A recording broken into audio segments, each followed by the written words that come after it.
stalking, que é definido na literatura especializada como uma perseguição insistente e obsessiva a alguém, capaz de resultar numa violência psicológica, acabou por ser simplificado no Brasil ao nome em júris, perseguição. Embora já bem conhecido, esse tipo de crime foi contemplado na legislação brasileira somente em abril desse ano.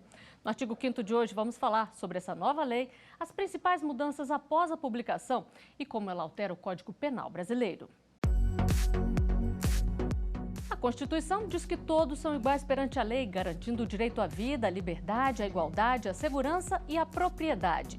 Diz ainda que são invioláveis a intimidade e a vida privada das pessoas, assim como não há crime sem lei anterior que o defina. Eu converso sobre esse assunto agora por Skype com Bárbara Freitas, advogada especialista em direito criminal, que fala aqui do Distrito Federal, e com Rosália Moreira, psicóloga especialista em terapia cognitiva comportamental, que está em Minas Gerais. Muito obrigada pela participação de vocês aqui no artigo 5º. E antes da gente começar o bate-papo, eu convido vocês e também aos nossos telespectadores para assistirem um trecho de uma série que mostra como a perseguição acontece na prática. Eu acredito em amor à primeira vista. Ah, amei isso. Tão fácil, tão certo. É assim que vai ser nossa história, Beck. Acho que eu tô gostando mesmo dele. Saúde! É demais? É perfeito. Se eu continuar sendo o namorado perfeito, você vai perceber que eu não sou um talvez. Eu sou o cara certo. A gente pode falar sério por um segundo? Você tem um gosto questionável pra amigas. Eu vou te ajudar a ter a vida que você merece. Ela tem sorte que eu sou amiga dela. A Beck raramente sabe o que é melhor pra ela. Me assusta amar alguém incondicionalmente e a pessoa não te amar. Mas eu já interpretei errado no passado. Você tá me seguindo? Eu já saquei a sua. Eu não vou deixar ela atrapalhar a gente. Diria que esconde alguma coisa. Você tá sendo louco. Sinceramente, que você tem sorte de ter a mim. Todo relacionamento precisa superar obstáculos, né? Doutora Rosália, é comum esse tipo de perseguição? Sim, é um fenômeno comum que pode ser dividido em duas categorias. Psicótico, quando o perseguidor possui delírios e uma visão distorcida da realidade, e não psicótico, quando a vigilância exagerada ou perturbação acontece em casos de rejeição ou término indesejado. Doutora Bárbara, vamos falar então da nova lei. Antes, esse tipo de perseguição era contravenção penal. Passou a ser caracterizado como crime. O que muda na prática? Esse fenômeno da perseguição não é novo, né? É algo antigo, mas só agora a gente tem um tipo penal, propriamente dito, no 147A do Código Penal, né?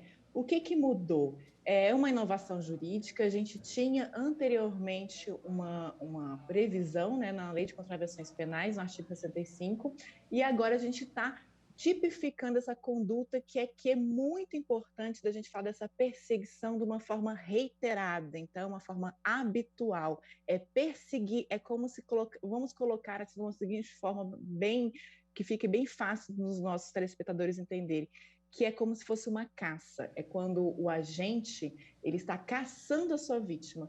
Então, vem inovando e é algo que traz benefícios para todas as vítimas e para a sociedade de modo geral, né?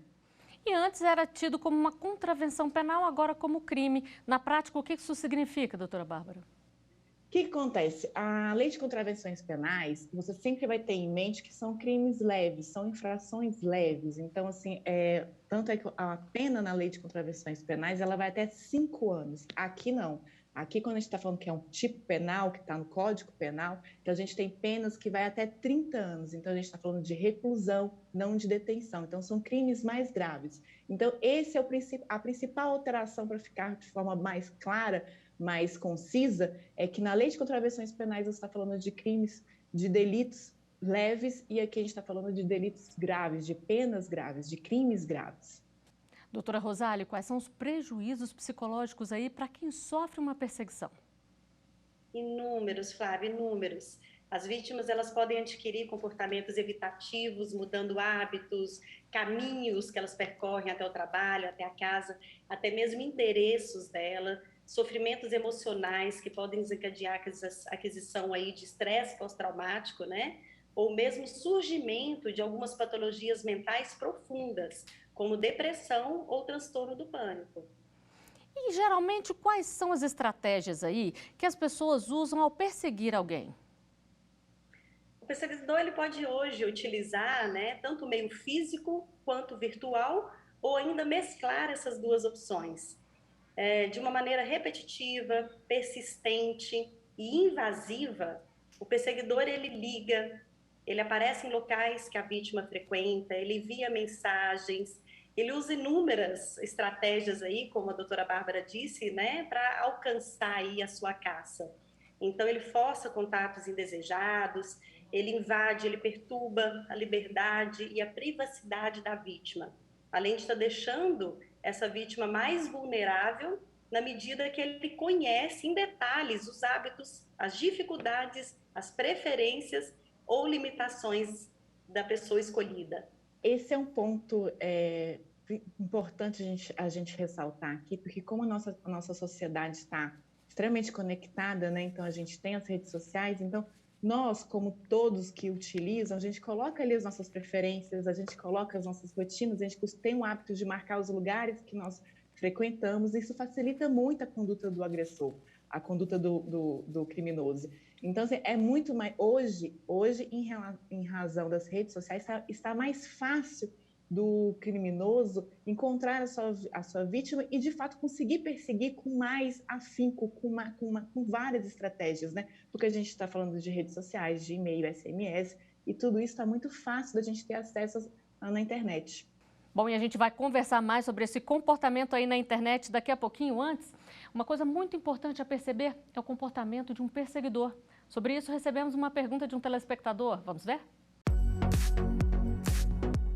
Quais são as principais características comportamentais da pessoa que persegue a outra? Doutora Rosália, é possível identificar aí o perfil de um perseguidor? Sim, é possível. Sugere-se que o perseguidor ele tem uma personalidade frágil, dependente, com algumas dificuldades aí relacionadas à rejeição, à falta de senso crítico, pensamentos persecutórios ou até mesmo delírios. São pessoas que normalmente eles não percebem esses comportamentos como inconvenientes ou invasivos. E por muitas vezes eles acabam confundindo as suas ações como demonstração de carinho, amor e atenção. E geralmente essa pessoa, ela faz parte ali do convívio da vítima, ou ela pode não conhecer a vítima, mas se sentir íntima dela? Na maior parte dos casos hoje registrados, a doutora Bárbara pode até contribuir aí com essa resposta, são normalmente pessoas do mesmo convívio, pessoas que se conhecem entre si. Exemplos clássicos disso são dos relacionamentos aí conturbados, né? Em que essas pessoas elas se sentem rejeitadas, elas não aceitam o término e acabam apresentando aí esse comportamento persecutório. E é interessante notar que eu acho que esse bate-papo é importante porque vários que nos assistem é muito comum usar o termo stalkear, né? Então hoje eles vão descobrir se estão cometendo crime ou não, né? Mas esse crime, ele tem a dinâmica, é mais fácil da gente visualizar entre pessoas que tiveram alguma relação afetiva, mas não necessariamente só isso. Então, a gente pode estar falando de vizinhos, de pessoas que convivem no trabalho. Então, não necessariamente é um relacionamento afetivo. Então, pode ser praticado por qualquer pessoa, sendo o autor, né, desse crime, homem ou mulher, e a vítima também, homem ou mulher. Homem ou mulher, a gente até chama que é um crime bicomum. Então, cabe para os dois lados, tá? Multifacetado aí, né? Porque a gente fala exatamente isso. Quando eu falei no início a questão do psicótico, né? Quando o perseguidor, ele acredita, inclusive, que conhece a vítima. Tem muitos casos né? De pessoas que acabam stalkeando aí celebridades. Pessoas que não conhecem pessoalmente, mas eles se sentem íntimos. E se sentem no direito de perseguir, de alguma maneira estar ali seguindo mesmo, né, essa vítima. E é tão comum que virou até um verbo, né? A gente fala stalkear alguém, né? Agora, doutora Bárbara, Exatamente. quando é que isso aí passa do simples acompanhar ali a vida da pessoa para um crime realmente? Vamos diferenciar aí as ações para facilitar que a pessoa fale, olha, eu estou sofrendo, eu sou uma vítima, olha, eu posso estar correndo o risco de estar cometendo um crime. Isso é bem importante. Você vai saber se você está stalkeando, se está cometendo crime ou não.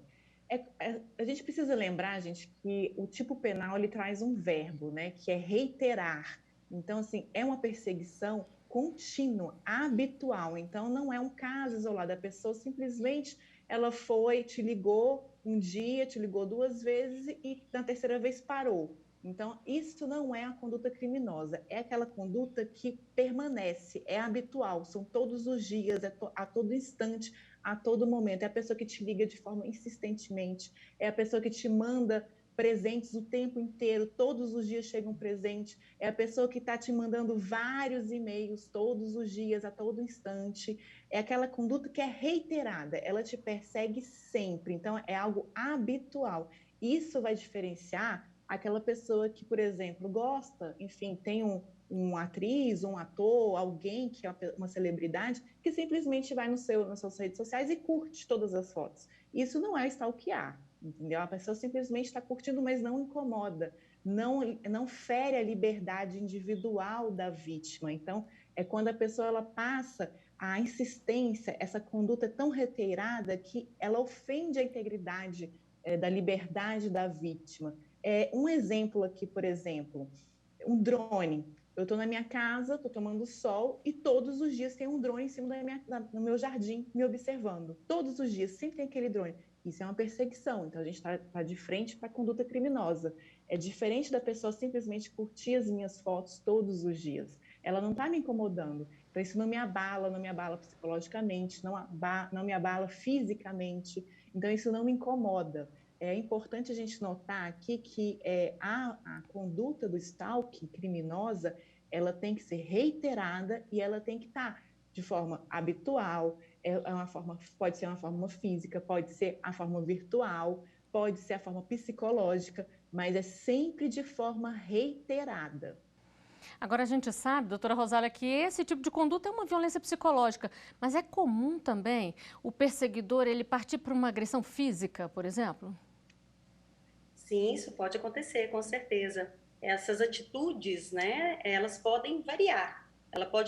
Esse perseguidor, ele pode permanecer à espreita, apenas observando a vítima, ou sendo aí uma atitude mais direta, mais amedrontadora, com intimidação explícita, ameaças e ações violentas aí, né? Doutora Bárbara, aí nesse caso o tipo penal muda? Porque o que acontece? Quando a gente tem uma ameaça, porque o crime de stalking, ele está enquadrado lá no 147A.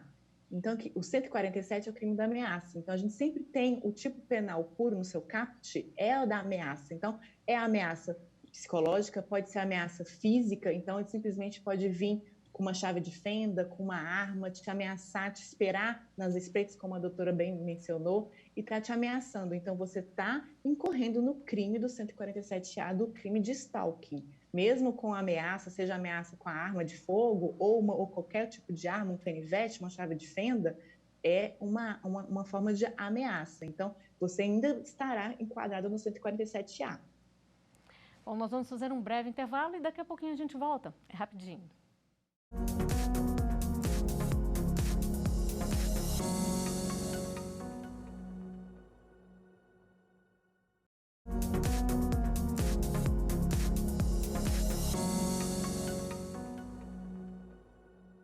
O artigo 5º está de volta, hoje falando sobre o crime de perseguição e o que mudou com a lei que entrou em vigor esse ano. Sobre esse tema, eu continuo conversando por Skype com Rosália Moreira, psicóloga especialista em terapia cognitiva comportamental, e com Bárbara Freitas, advogada especialista em direito criminal. Doutora Rosália, um ciúme doentio, patológico, em que um integrante do casal ali vigia o outro o tempo inteiro, isso pode ser considerado um tipo de stalking também? Pode sim, não necessariamente todo ciúme patológico vai levar a uma perseguição aí contínua, né? Na verdade, é preciso, como a doutora bem disse, que haja uma vigilância exacerbada aí. Então, a maior dica, se é uma perseguição ou não, é a queixa da própria vítima, né? Então, se um desses pares aí tiver realmente essa queixa de uma frequência, de uma intensidade muito grande nessa perseguição, né, nesses comportamentos perturbadores, com certeza vai estar aí sendo já um indício, um alerta para uma perseguição continuada aí. E é mais difícil identificar quando as duas pessoas estão ali num relacionamento e que é provocado por um ciúme doentio, por exemplo, que está acontecendo o stalking? Na verdade, eu falo que assim, como todos os outros transtornos, né, psicológicos, emocionais, a gente precisa avaliar os prejuízos que a pessoa tem com isso. Então, se está ferindo aí a integridade física ou a integridade psicológica dessa pessoa, já dá para ela perceber, com certeza. Né? Agora, o difícil aí é ela reconhecer, né? E ainda mais se ela estiver num relacionamento tóxico, um relacionamento que ela tem alguma dificuldade de sair, né? De alguma maneira mostrar para as outras pessoas que tem isso de errado. Doutora Bárbara, vamos falar então da vítima. Quais são os direitos dela, estando ou não em relacionamento com o perseguidor? O que é importante aqui, gente? Aí a gente vai caminhar, o Estado ele só vai poder punir a conduta criminosa desse réu, né, desse agressor, se você, vítima, for à delegacia e representar. Então, não se você ficar calada em casa, aguentar toda essa pressão, aguentar ser essa vítima e não fizer nada, o Estado nada poderá fazer. Nem o Ministério Público poderá oferecer a denúncia e muito menos o delegado da delegacia instaurar um termo circunstanciado ou mesmo um inquérito policial. Então, você precisa ir à delegacia tendo provas que está sendo perseguida. E aí é importante eu dizer para vocês quais são essas provas, né? Então, é importante dizer, essas provas podem ser os prints das mensagens reiteradas que você recebe todos os dias, os e-mails, enfim, uma testemunha que está acompanhando a enxurrada de presentes que você receba todos os dias. Então, você tem que estar movido dessas provas. Em relação às redes sociais, aos crimes na internet que são cometidos no campo virtual, eu quero deixar aqui um alerta para vocês, vítimas, que muitas das vezes essa prova, o simples print, ele não denota uma prova, ele pode ser simplesmente um indício. Para você transformar isso numa prova, é interessante você buscar o cartório de notas da sua cidade e vai ali elaborar uma ata notarial, porque ela tem fé pública, que o tabelião ali ele vai relatar o que ele está vendo, o que está acontecendo, e assim, aí você tem todo um contexto probatório robusto e firme para seguir com essa ação criminal. Bom, a senhora falou aí de provas, nossa produção recebeu mais uma pergunta sobre o assunto, justamente nesse tema. Vamos ver? Como a vítima de perseguição consegue provar o fato à justiça? Doutora Bárbara, a senhora adiantou aí quais são os tipos de prova, mas e se a vítima não tem uma prova? Por exemplo, a pessoa persegue ela na rua ali, mas ela não conseguiu flagrar, não conseguiu nenhuma foto, não tem uma testemunha. Como provar um caso desse? O que acontece? Quando você não tem testemunha, quando você não tem uma prova física, né, um print, uma ata notarial, o importante é que você seja acompanhada por um psicólogo, que esse psicólogo possa elaborar um laudo junto com você, e esse laudo ele pode sim embasar uma prova judicial. Mas o importante é que a vítima, esse é um grande problema das vítimas, e aí assim, em relação à violência doméstica, porque ela não compartilha as suas angústias, o seu pesadelo com absolutamente ninguém.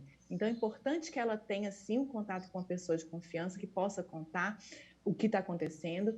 E hoje, o acesso à internet, o acesso aos smartphones, está muito mais fácil, a maioria das pessoas tem. Então, é importante printar e, da mesma forma, ir adiante. Você elaborar a ata notarial, que com ela, sim, você tem uma prova robusta que o Ministério Público possa, de fato, embasar a denúncia. E é importante, doutora Rosália, a pessoa não achar que é coisa da cabeça dela, desconfiou ali, ficar atenta e procurar se certificar se está ou não sendo perseguida para evitar um problema maior?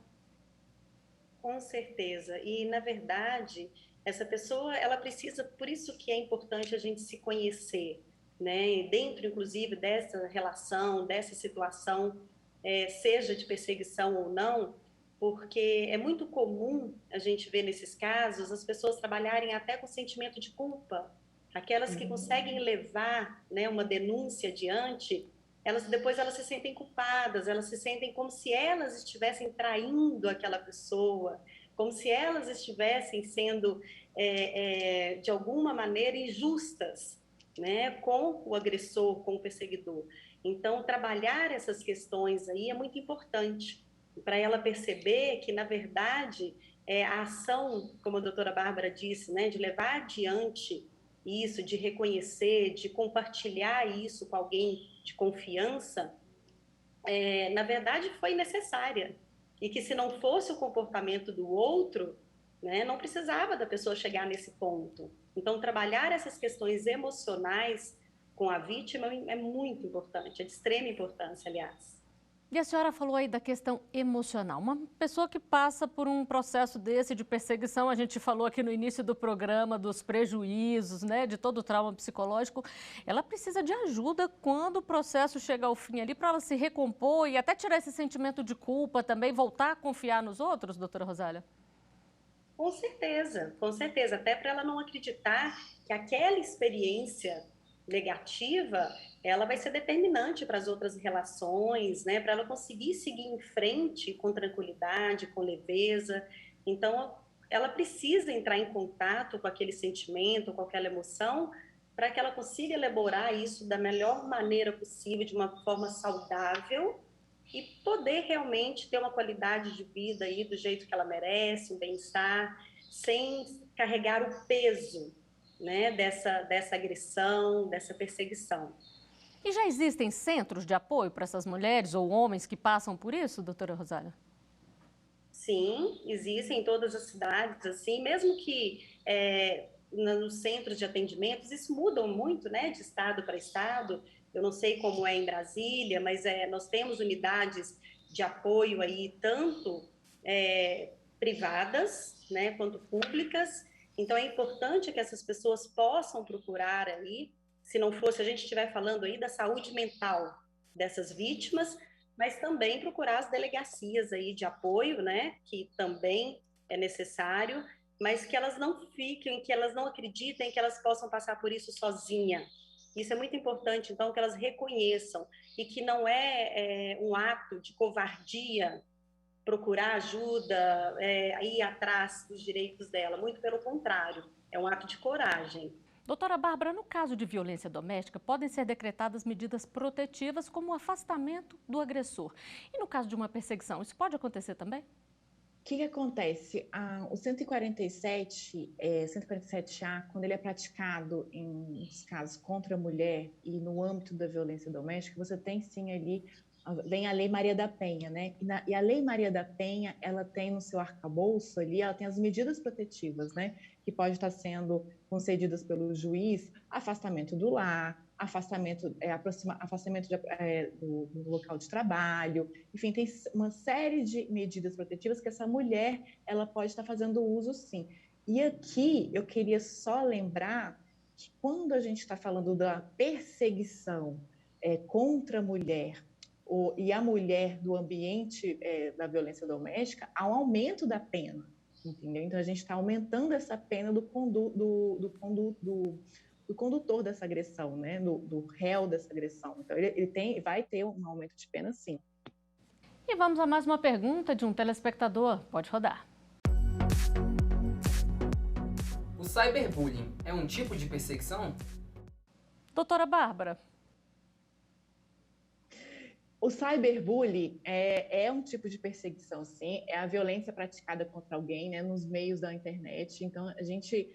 com as tecnologias que estão vindo, então, no mundo virtual, é você agredir, é você perseguir, é você difamar, é você caluniar. O cyberbullying ficou muito comum. Então, a gente sai da esfera física, né, pessoal, e vai para o lado da internet, né, do que muitas das pessoas ainda acham que a internet é terra sem lei, quando isso não é uma verdade. Hoje a gente tem meios, sim, tem legislações que falam que versam sobre isso, que a gente pode buscar, sim, a conduta criminosa do agente. Doutora Rosália, essa exposição excessiva aí nas redes sociais, ela propicia esse tipo de perseguição? Eu vejo dois motivos aí porque que acabam contribuindo essa exposição aí nas redes sociais. Esses perseguidores, eles encontram mais maneiras de estar atormentando, né, a pessoa escolhida aí, e a exposição dessas pessoas pode ser um prato cheio para qualquer perseguidor. Além da facilidade de se esconderem, né, nessas redes sociais aí, e o inimigo oculto ele pode gerar um medo ainda maior. Então, uma boa dica é prezar pela privacidade. Nós temos hoje inúmeras ferramentas aí de configurações nas redes sociais que nos auxilia e nos ajuda a determinar quais contatos que podem ter acesso às nossas informações pessoais, mas isso não nos garante, a doutora Bárbara talvez possa falar melhor sobre isso, é que apesar dessas ferramentas de privacidade, a gente não tem garantia total de que esses dados eles estão totalmente seguros. Essas informações elas podem ser vazadas, como a gente sempre vê isso acontecendo. Então, assim, como a gente falou anteriormente, a maioria dos casos de perseguição ele acaba envolvendo pessoas conhecidas, né, entre si, como eu dei o exemplo de relacionamentos turbulentos aí. Então, assim, todo cuidado com o que a gente publica é pouco. Quais são os cuidados, então, doutora Bárbara? O que a gente deve fazer aí para se proteger ao máximo? Evitem de marcar lugares que frequentam, evitem de expor a família, filhos, maridos, enfim, entes queridos. Evitem de estar sempre expondo os mesmos lugares que você frequenta. Essa semana eu fui num lugar, semana que vem fui no mesmo lugar. Então, você precisa ter essa restrição, você precisa se autorresguardar. Extremamente importante prestar atenção em tudo isso, né? Então, vamos fazer a nossa parte e nos proteger. E assim o artigo 5º de hoje chega ao final. Doutora Bárbara, doutora Rosália, muitíssimo obrigada pelo bate-papo aqui, por todos os esclarecimentos. E eu agradeço também a sua companhia. Você pode rever os nossos programas no site da TV Justiça ou acompanhar o nosso canal no YouTube. Até o próximo artigo 5º. Tchau!